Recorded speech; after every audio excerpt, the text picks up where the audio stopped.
Alright guys, so I was super happy to pick up my cab and other parts from paint, but unfortunately it has to go right back because they missed a lot of stuff, especially in the interior. It looks like they did a base coat clear coat when I asked for a single stage, but they did a base coat clear coat and they just did a base coat in here. So it's just a rough white, super easy to get dirty, there's no gloss.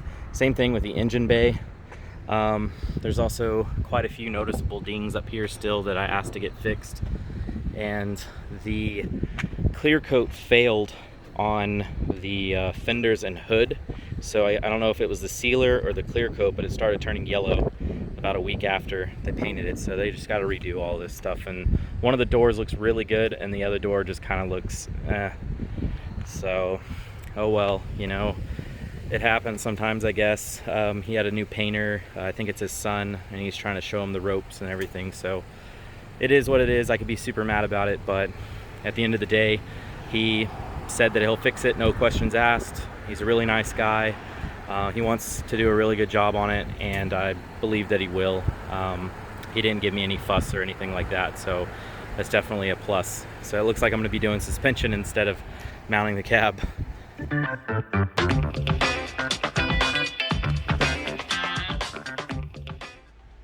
What's going on, you filthy animals? Welcome to episode 16. Today I'm going to be installing the front suspension on the truck. I gotta say guys, I couldn't be more impressed with Beebani Customs right now. Jason got these out to me not too long ago. Actually, I got these the other day. Couldn't have been better timing since the cab had a little bit of an issue with the clear coat and I had to send that back. So I'm still waiting on the 4-link stuff for the rear and a few other odds and ends here and there, but I'm very pleased with this. Check out how beefy this front coilover bracket is. So I get to weld that in. This is a little tab down there for when I cut the front strut mount off. These are the lower tabs for the lower control arm if I want to add a little bit more spacing to it to get a clearance. And this is his adjustable upper control arm for the front. It looks really good. I mean, check it out. Nice solid piece. It's going to bolt right up. It's got the Zerk fittings on there so I can grease them up. So that's definitely neat. You'll notice that I pulled the engine and transmission out and covered everything up because I don't have a plasma cutter yet. And, you know, it's going to be kind of a metal flurry in here for a little while. So just want to make sure that stuff was protected. So the first thing I have to do is I need to remove all this junk right here. Now it looks really simple, but it's actually probably going to take a while just because I'm going to be hitting it with an angle grinder and Sawzall and stuff. And the way that it's welded in here in multiple places, I'm not looking forward to this at all. It doesn't look like a lot of fun. So yeah, I'm gonna have to grind all that off. Once this is out, it's gonna leave a void, so I'm gonna have to make a metal plate, weld that in there, all before I can even get to this and start adding on my front suspension. So without further ado, I'm just gonna get straight into it. All right guys, so this is roughly what you're trying to get to. As I mentioned earlier, we now have this void left by the bracket not being there anymore. So what I'm gonna do is go get a piece of cardboard, make a template, cut out a piece of plate. That way it'll fit perfectly in there. I'll put a nice weld up here, down the side, underneath, and this side to get our strength back as to not compromise the structural integrity of the cross member or the frame. So this wasn't for the faint of heart. It took me about an hour to get both sides looking like this, just because I don't have a plasma cutter and I was kind of trying to figure everything out as I went, and I didn't want to overcut because it's a lot harder to add material than it is to take it off. So yeah, it took me about an hour to get them pretty identical. So if you don't have a plasma cutter, at a minimum, you're gonna need a 4.5-inch angle grinder with a cutoff wheel. You're gonna need a metal grinding disc right here. You're gonna need a 40, 60, and 80 grit flap disc wheel for it. You're gonna need a Sawzall, for sure you're gonna need this, with a 6-inch, a 9-inch, and a 12-inch bimetal blade.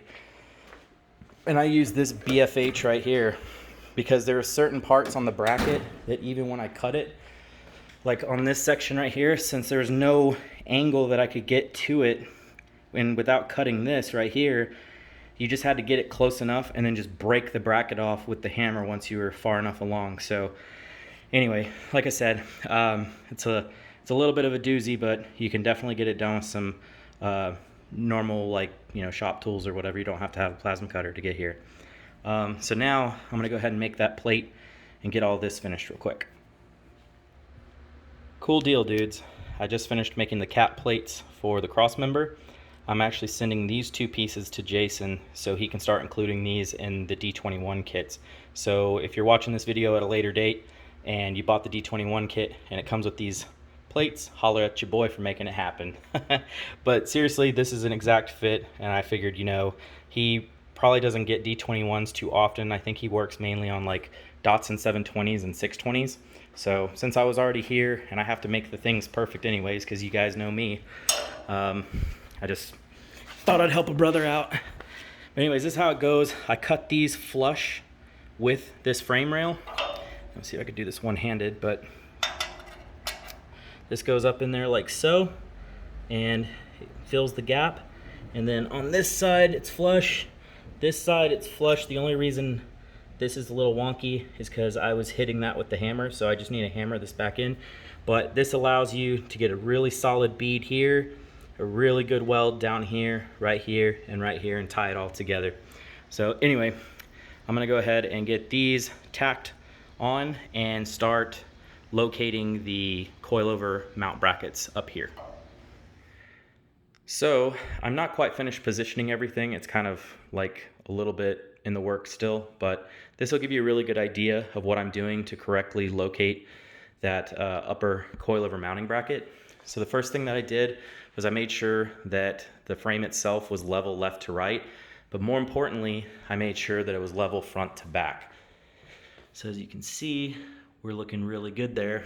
And the reason for that is because I'm shooting the laser right down the center of the cross member right there, as you can see between those two holes, and then also on the cross member frame mounting bracket. Let me go around, maybe give you a better view. You can see it aligns nice all the way up and through the bracket. And the reason for this is because on our trucks, the lower control arms are actually perfectly centered with the lower cross member. So between these two perches, if you do the measurement, there's no offset front to back. So this thing's a little off just because it's not bolted in, but you can see that it sits right in the center. So that's what I'm trying to do here. I want to make sure that these outer tabs align perfectly with this upper mount bracket here. Also, the reason I'm doing this is so I know exactly where I'm going to put my little perpendicular line right here. So there's going to be a line that runs all the way across, and I'm going to take my bandsaw, chop that off, put the little cap plate on, and then weld this little cap plate on. Once those are both welded on, I'll tack this thing in place, fit up the coilover, make sure everything's copacetic. Once it's good to go, I'll weld all the way around, pull the coilover off, and then start working on the upper control arms. So I'm gonna get to it. So in the event that you're watching this video because you bought the kit and you're trying to install it yourself and you're wanting to make sure that you're in the right vicinity, I basically did 3.5 inches from the edge out here because that seemed to be where the coilover mount bracket lined up. So it's just at 3.5 inches out, as you can see. I'm gonna start there. What I'm gonna do is I'm gonna take my bandsaw and I'm gonna cut at an angle. I'm actually gonna cut it down as to not go too far down into this thing, because if I just went straight down, I would just cut all the way through this thing. It wouldn't be a good deal. So I'm gonna see if I can get a nice, like, less than a 45-degree angle, but we'll see. I'll get on there and I'll do that and we'll see how it looks. Man, it's almost like I know what I'm doing sometimes. So we got our little squished baby Yoda head right there. It's kind of what it looks like, or like a 4-year-old that drew a batarang or something. But anyways, 3.5 inches was perfect because it butts right up to the edge of the bracket. And this little piece right here, I think I got it in the right orientation. Yeah, that piece goes up pretty close. I need to shave it down just a hair to get it to fit. But yeah, I mean, that worked out really good. So to kind of explain the angle at which I cut at in the best way I can describe it without using numbers.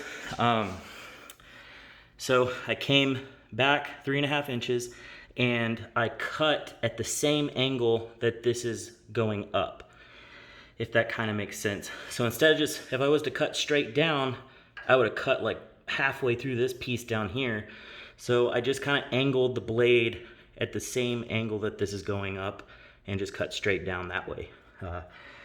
Yeah, so anyway, hopefully that helps. But I'm gonna go ahead and get that thing tacked in, get all the little pieces tacked up, and see how everything fits. That side over there is already burned in, so now I just need to come over here, finish welding all this up. I went ahead and ground down the tacks so I could have a nice clean bead all the way across. And then from there, I'm gonna mount the upper coilover mounting brackets and then epoxy everything. So I'm just gonna weld all this stuff up, mount all that stuff, weld it up and epoxy it, and then I'll come right back. All right, so I just burned everything in real quick. I'm gonna move on to getting this thing all epoxied up. Looking fresh, guys. So I just got done powder coating the upper control arm, and I think it turned out pretty darn good. So what I'm working on right now is getting the lower control arm coilover mounting tabs configured. So I cut the factory mounting tabs off because, well, for one, when you put the coilover on in that position, it's really straight up and down, and the spring is really close to here, as well as I just feel like I'm not going to be able to get the truck as low as I really want to. So by pushing the lower end of the coilover further out on this lower control arm, it'll allow the truck to be slightly lower because it'll actually bring the control arm up. And also it'll give me a little bit more clearance between this bar because it's awfully close and I don't really like how it's sitting. So another thing with Jason's kit is you're not able to use the factory sway bar in the factory location. You either have to push it forward and make a new mounting bracket for it coming off the control arm, or you'll have to use like an S14 sway bar or a custom sway bar. But I'll get to that in a different episode. When I'm doing the rack and pinion, I'll also do the sway bar at the same exact time, and we'll just go through that together then. So in the kit that Jason sends you, you're going to receive these 1/8 inch mounting tabs, and these are meant to be used in conjunction with the factory tabs that are on the control arms.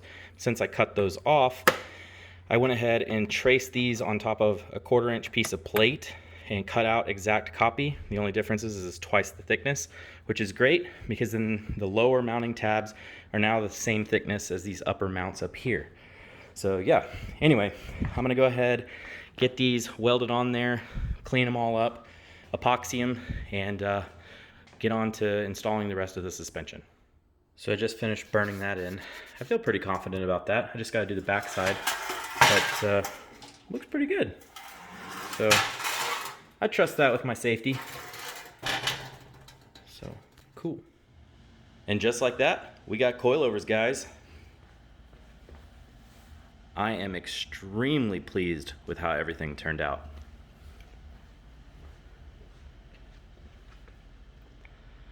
So I've been tinkering with cars now for about 15 years or so, and I have to say, without a doubt, unequivocally, this has to be the most fun build I have ever done.